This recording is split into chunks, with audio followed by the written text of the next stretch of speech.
Mau pahala? Subscribe ya. Bismillahirrahmanirrahim. Assalamualaikum warahmatullahi wabarakatuh. Waalaikumsalam warahmatullahi. Alhamdulillahirabbil alamin. Nahmaduhu wa nasta'inu wa nastaghfiru wa na'udzu billahi min sururi anfusina wa min sayyiati a'malina. May yahdihillahu fala mudhillalah wa may yudhlil fala hadiyalah. Asyhadu an la ilaha illallah wahdahu la syarikalah wa asyhadu anna Muhammadan abduhu wa rasuluh. Allahumma sholli ala sayyidina Muhammad wa ala ali sayyidina Muhammad. Sahabat LMI dimanapun berada, bertemu lagi kita hari ini di kajian Islam atau yang disebut dengan kalam di Lembaga Dakwah Ma'had Izzuddin. Dan alhamdulillah di tengah studio kita pada hari ini telah hadir Ustadz Haji Andriansa LC MAG.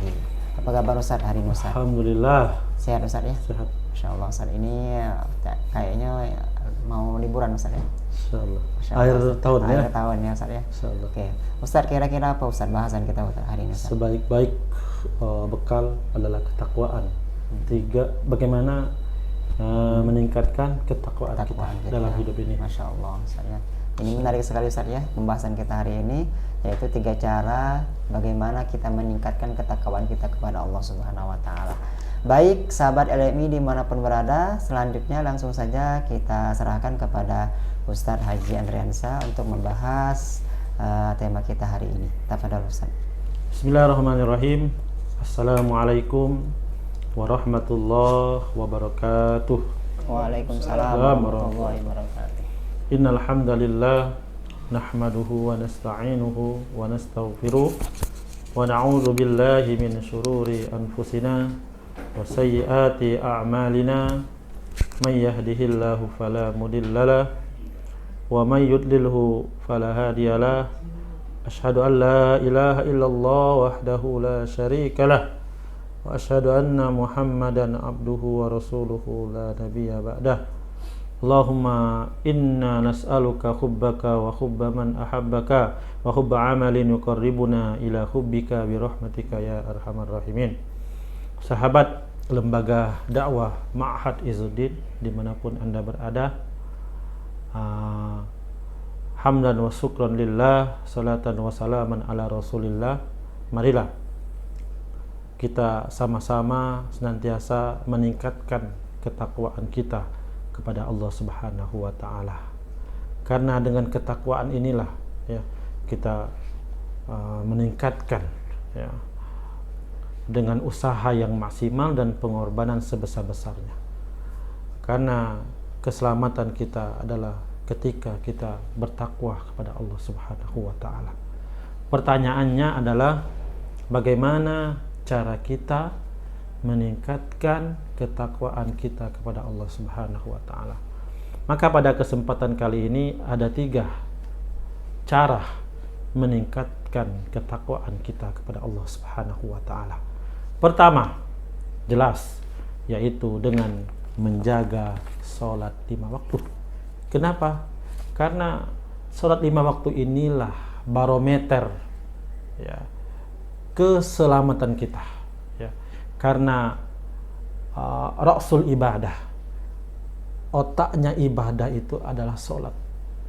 Nanti di akhirat yang pertama kali nanti kita ditanya oleh Allah Subhanahu wa Ta'ala adalah sholat kita. Apakah sholat kita ini baik? Apakah sholat kita ini benar? Apakah sholat kita ini khusyuk? Atau sholat kita ini tidak baik, tidak khusyuk dan bolong-bolong? Dalam hadis Rasulullah SAW jelas Rasulullah SAW bersabda, inna awwala ma yuhasabu bihil abdu yawmal qiyamah min amalihi salatuhu fa in saluhat ya, apabila baik salatnya faqad aflaha wa anjaha fa in fasadat faqad khaba wa khasira. Jadi amal yang pertama kali nanti kita dihisab di hari kiamat adalah salat kita. Apabila baik salatnya, maka dia termasuk orang-orang yang beruntung, maka dia termasuk orang-orang yang bahagia. Tetapi apabila rusak salatnya, dia tinggalkan sholat itu, ya, dia menunda-nunda sholat, ya, dia sholatnya bolong-bolong, ya, zuhurnya macet di jalan, asarnya kecapean, maghribnya nonton sinetron, isya-nya ketiduran, subuhnya kesiangan, ya. Bagaimana nanti di hadapan Allah Subhanahu wa taala? Oleh karena itu, cara meningkatkan ketakwaan kita, perbaiki sholat kita, ya. Hendaklah kita melaksanakan sholat dengan khusyuk, ya. Wasta'inu bis sabri was shalah wa innaha lakabiratun illa 'alal khashiin alladzina yazunnuna annahum mulaqu rabbihim wa annahum ilaihi raji'un, ya. Maka hendaklah kita melaksanakan sholat di awal waktu, ya. Hendaklah kita melaksanakan sholat dengan tumakninah, jangan terlalu cepat. Dan ingat, ternyata sholat ini adalah garis pemisah, pembeda antara orang yang beriman dengan orang kafir, ya. Rasulullah SAW mengatakan bahwa bainar rajuli wasyirki, ya, tarkus sholah, ya. Perbedaan antara orang yang beriman dengan orang yang kufur yaitu meninggalkan sholat. Jadi perjanjian antara kita dengan orang kafir adalah sholat. Faman tarokaha faqad kafar. Barang siapa yang meninggalkan sholat, maka sungguh ia kafir. Banyak orang yang tidak sadar, ternyata meninggalkan sholat itu adalah dosa besar, tetapi dia seperti tidak terjadi apa-apa, tidak merasakan, tidak sadar dosa besar yang telah ia lakukan. Wahai sahabatku, sahabat lembaga dakwah Ma'had Izzuddin, itu kuncinya, ya. Hendaklah kita menjaga sholat. Sesungguhnya panasnya dunia ini tidak seberapa. Panasnya siang hari, panasnya matahari yang menyinari bumi ini tidak seberapa nanti di akhirat. Panasnya itu luar biasa, ya. Kenapa dengan mudahnya, dengan entengnya kita meninggalkan sholat, padahal kita mengerjakan sholat itu tidak butuh waktu yang panjang, ya, minimal 5 menit, ya, 10 menit. Tapi banyak orang-orang yang meremehkan, bahkan meninggalkan sholat. Ini yang pertama. Kedua, cara untuk meningkatkan ketakwaan kita kepada Allah, yaitu berinteraksi dengan Al-Quran, menjadikan Al-Quran sebagai pedoman hidup.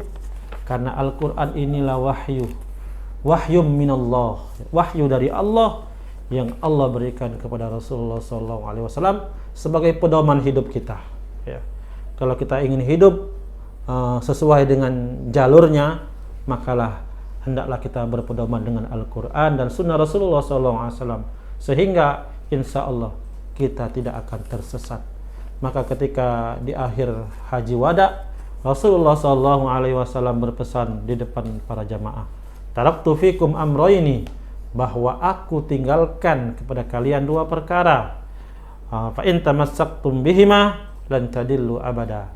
Apabila kalian berpegang teguh dengan dua hal ini, kalian tidak akan tersesat selama-lamanya. Kitab Allah Al-Quran wa sunnah Rasulullah, dan hadis Rasulullah SAW. Al-Quran itu ibarat cahaya yang menerangi kita, ibarat kita dalam lorong kegelapan, maka yang akan menerangi kita adalah Al-Quran. Oleh karena itu, hendaklah kita berinteraksi di Al-Quran, belajar Al-Quran, iqra'ul Quran, baca Al-Quran. Fa innahu ya'ti yaumal qiyamah, karena Al-Quran nanti di hari kiamat yang akan menolong kita, yang akan membela kita, ya. Bahkan orang yang baca Al-Quran 1 huruf itu, ya, Allah akan berikan 10 kebaikan, ya. La aqulu alif lam mim harfun, kata Rasulullah, bahwa tidak aku mengatakan bahwa alif lam mim itu 1 huruf, tetapi al alif harfun, wal lam harfun, wal mim harfun. Al alif itu 1 huruf, wal lam 1 huruf, wal mim 1 huruf.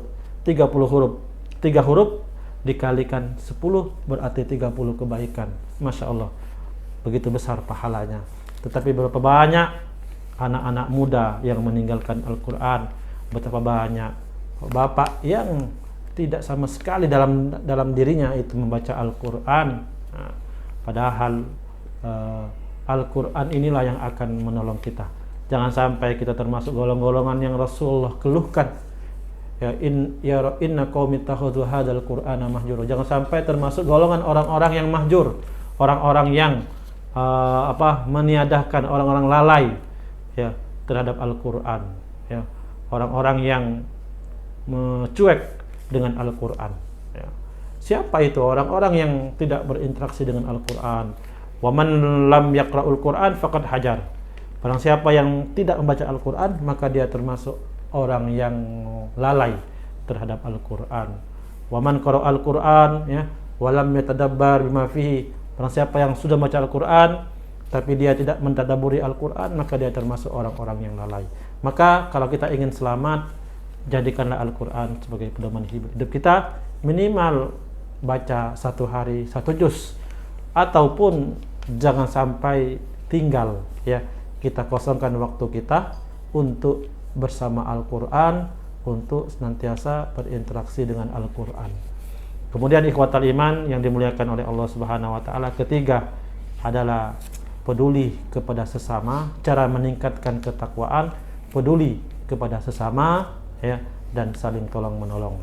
Kita pada saat ini melihat saudara-saudara kita yang berada di Cianjur ya, ataupun di Garut, ketika mereka diuji oleh Allah Subhanahu wa taala, yaitu gempa bumi. Mari kita doakan, mudah-mudahan saudara-saudara kita yang meninggal Allah ampunkan dosa-dosanya, yang sakit Allah angkat penyakitnya, dan mereka bisa beraktivitas sedia kala. Memang manusia ini senantiasa diuji oleh Allah Subhanahu wa taala, apalagi orang itu mengatakan beriman. Hasiban nasu ayutraku ayyakulu amanna wa hum la yuftanun.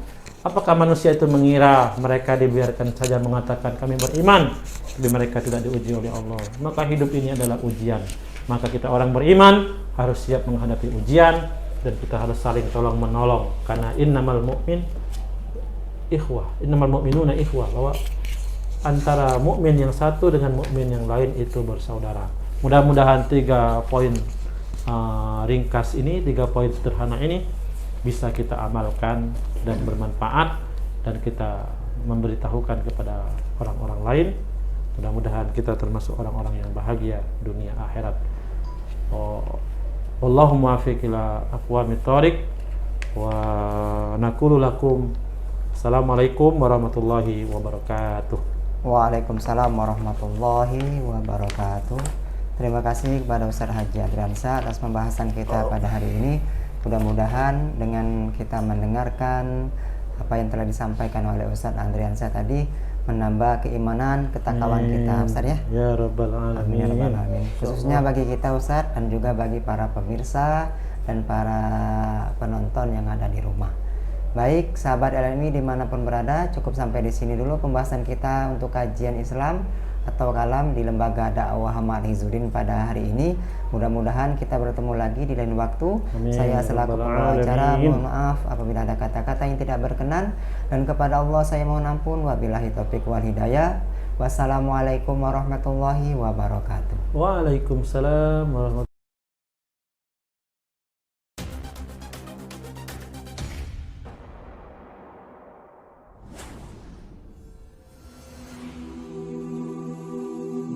Mau pahala? Subscribe ya.